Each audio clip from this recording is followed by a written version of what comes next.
watching, you're watching, you're watching. You're watching, you're watching, you're watching. You're watching, you're watching, you're watching. You're watching.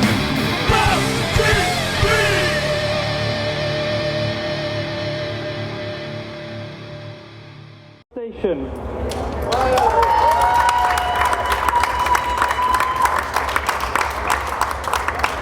I can see you. Sorry. No one knows? All right, first Hello. question. Hi. Bonjour. Hello, welcome. This is Deniz from Istanbul, Pastan Maskalyem, Turkey. Actually, I have two questions. One of them is from US. One of my best friend lives there, and she's looking forward to your next possible tour in USA, and just wonder when it's possible. And the second question is about your single Wireless. What was the influence in writing such a song about a soldier going to war? This is the second question from my side, and thanks and welcome to Hellfest. Thank you. Well, no US tours planned at the moment, unfortunately. But it would be great to go back. Yeah. Definitely. Absolutely. Love it there. Yeah, we love it there, but there's nothing planned at the moment, so just focus on the new album. Unfortunately. Yeah. And the second question was like, what is the inspiration for Wireless? It's about motivation or influence in writing a song about a soldier going to war. Okay, so it's not about the music, but more the idea and the story behind it. Exactly.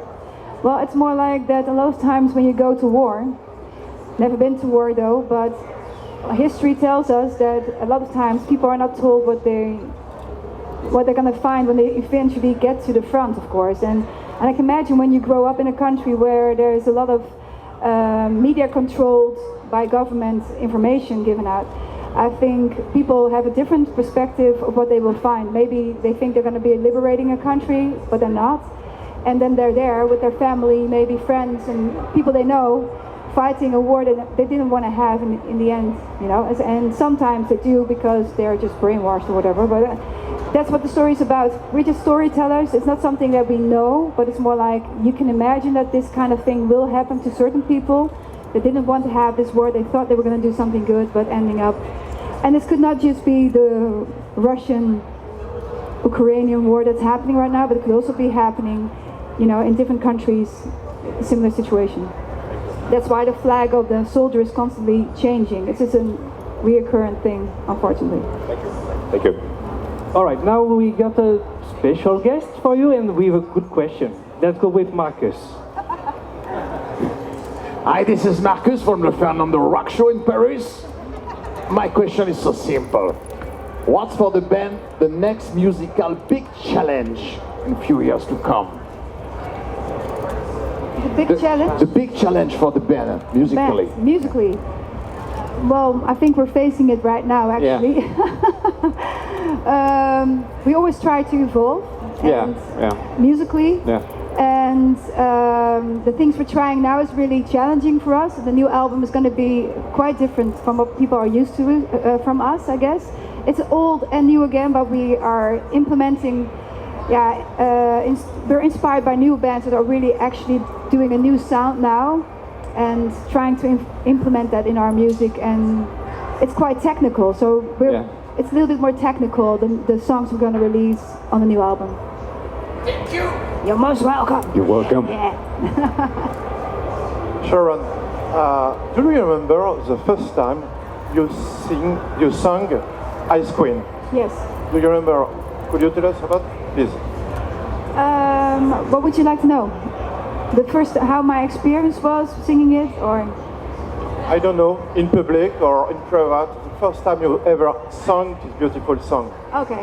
Well, actually, when I wrote it with Robert at the time, I thought we had really written a song, a Nirvana kind of song, but then evolved into something different, and it was never sounded anything like Nirvana. But I've always been a big fan of Nirvana, and so when I was really happy with that song. but it's a bit of a strange song because it doesn't have a chorus. So, and the first time I sang it, people were like, "Yeah, this is nice. It's really epic in a way." So, but yeah. I want to hear the Nirvana version. You have it Totally somewhere? different. I do, yeah. Cool. Thanks a lot. It doesn't have keyboards and everything. Hi, my name is Siam from the media Mittelmatt TV, and welcome here at Hellfest again. We really love you and appreciate you. So this is my question. I'm an MTV girl, you know. I was born with music video, you know, everywhere. So what I love about you guys is your music video.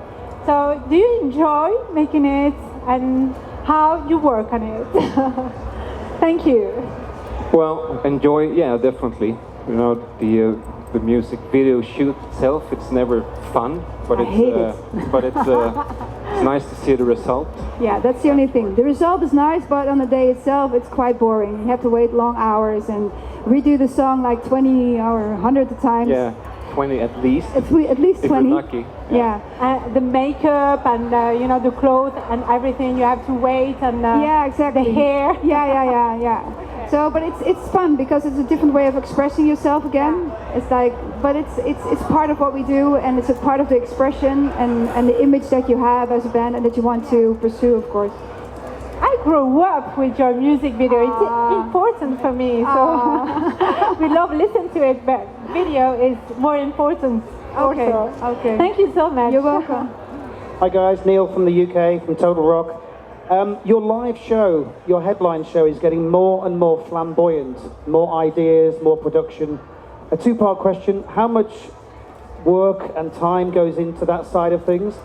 And if you had a budget the size of, let's say, Kiss, what would be the dream production that you would have, the one thing on the stage that you've always wanted? Wow.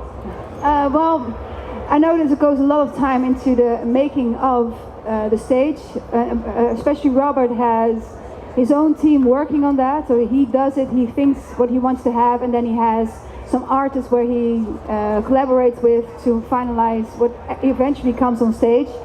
And it takes at least a year to really build things, to draw things, you know, it's try out things before we get the end result. So it takes a lot of time, money and effort, and love goes into it. It's a different ball game. I keep aside from it because I just want to do the music, that's what I like most. And he does also that part because he loves that so much. Because he grew up with Iron Maiden, and he loved the shows that Iron Maiden always did. That was like for him, like, and Marillion and all those bands, you know, very storytelling kind of bands. But of course, Iron Maiden is a master of how they do it, of course, on stage, but a very different way than we do it nowadays. So it's yeah. That's where the passion comes. We grew up with Iron Maiden and bands like that, and that's an inspiration. And if you could have that one thing on stage, Sharon, what would it be? A female Eddie. That would be cool. Hello, Sean Basma for Cobos. I do have a question about the singles and the album. So there's a new single, there will be an album. You will be releasing other singles as well. Do you ever consider only releasing singles in the future, or do you want to stick to the album format and integrating playlists, etc.? How do you feel about this huge topic for the music industry? Thanks. Well, I think if you look at the dance music, they only, and other genres sometimes as well, they only release like singles. And things have an advantage and they have a disadvantage. For us, it was the reason that we wanted to is that you have a longer time span for media to be talking about your music, because a lot of times when you bring out a record, it's like 3 singles, and then you bring out the album, and then you have like a media span of, well, but let's say a few weeks. Yeah, and then it's gone. And then it's gone, and now it's like we try to drag everything out of you guys. So it's like because we've been working on songs also for such a long time, it is nice to have a little bit more media attention towards it. And besides that, I think with the singles you can also like write in the moment and then release it instead of having to wait like 2 years before it finally ends up on an album. Yeah, exactly. I mean, and that's been the process now with this album, you know, to record it in different times instead of how it usually was.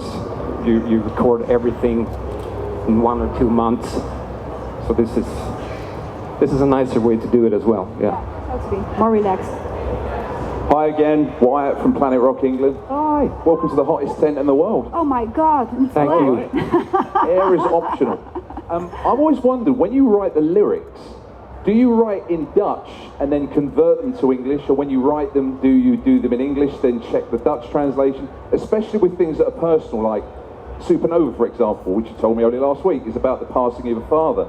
So did you write it in Dutch and then make sure the translation's right? How do you do it lyrically? Well, I'm an expat girl, and I actually learned English besides Dutch when I grew up. So my English is a little bit better than the average Dutch person, I guess.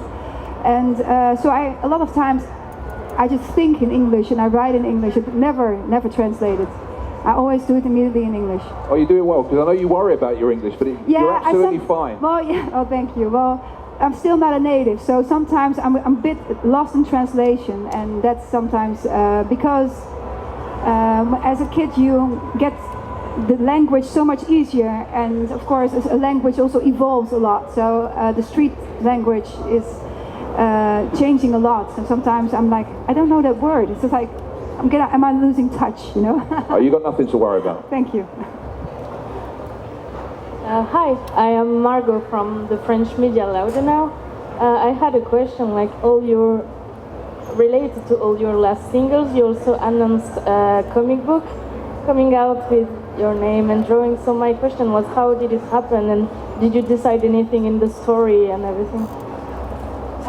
Well, this came something on our path, and also while working on other stuff. So it is something that we do on the side of everything else. But we love comics books. We're from the 80s, 70s. We grew up with that. So it's something that really fits our band, and that's why we embraced the idea. And of course we have our ideas what we should be about, but it's also something on its own very much. Siam again from No problem. Keep it coming. Yeah, thank you. So during lockdown, some artists were struggling, because they couldn't perform, and stuff like this, and it was hard for them. But others were so happy, to be able to stay at home and have these nice moments with their families and friends. Yeah, of course, yes. Yeah, so I want to ask you, so how was lockdown for you? And the second question, sorry. So social media was also important during this period for us and for you guys, because we were following you, on social media. We were, okay, I'm not alone, artists also are in the same thing. Yeah. So social media was important.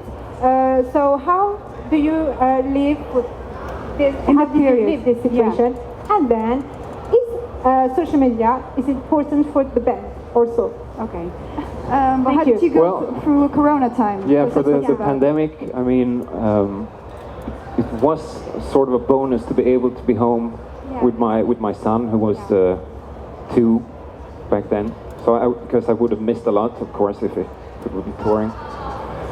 And I mean, was a lot of work into new songs done and stuff like that. But I mean, getting back to playing live was the best thing ever when it was, was possible. Definitely. Yeah, totally. I think it was.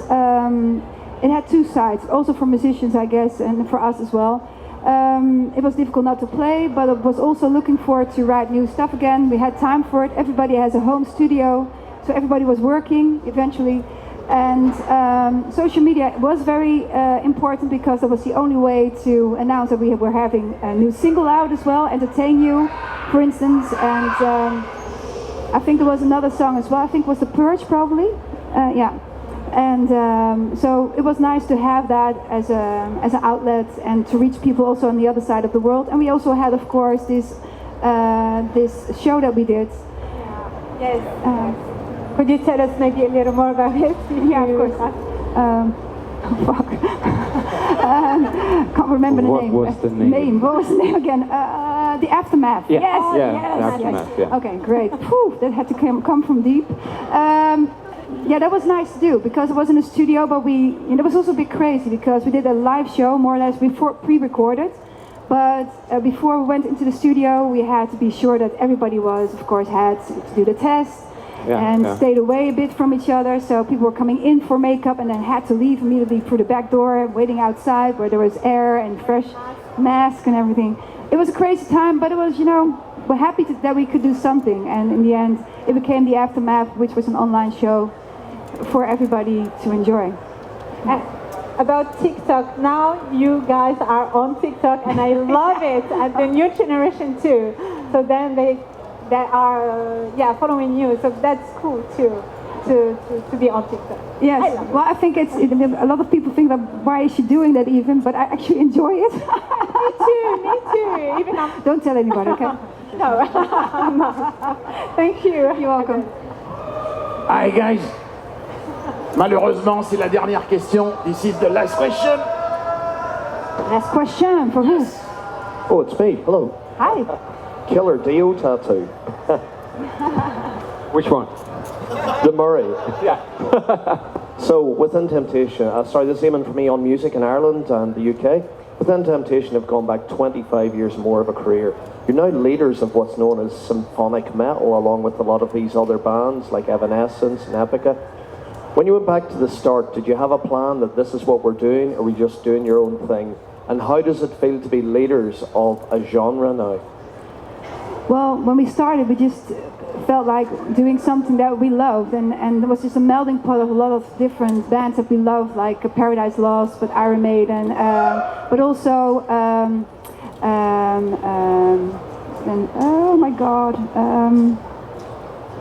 Dead Can Dance. No, there was this epic kind of band.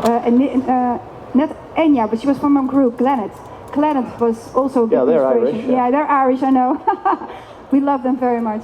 And it was an inspiration source for the more epic kind of fairy tale-y, folky kind of thing that we wanted to do, combined with the bands that we loved, and Marillion, those kind of bands. And so if you put it all in a melting pot, eventually something came out that was with Temptation, and we of course evolved throughout the years.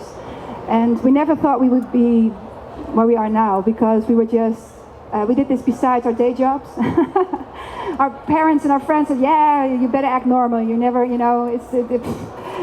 keep to your day job, that's what they said. And we did, until we were fortunate enough to let it go and just embrace our passion. And here we are today, 25 years later. So that's something I'm really proud of, and really happy that we managed to come so far. Thank you guys for your kindness. Within Temptation, please. Thank you.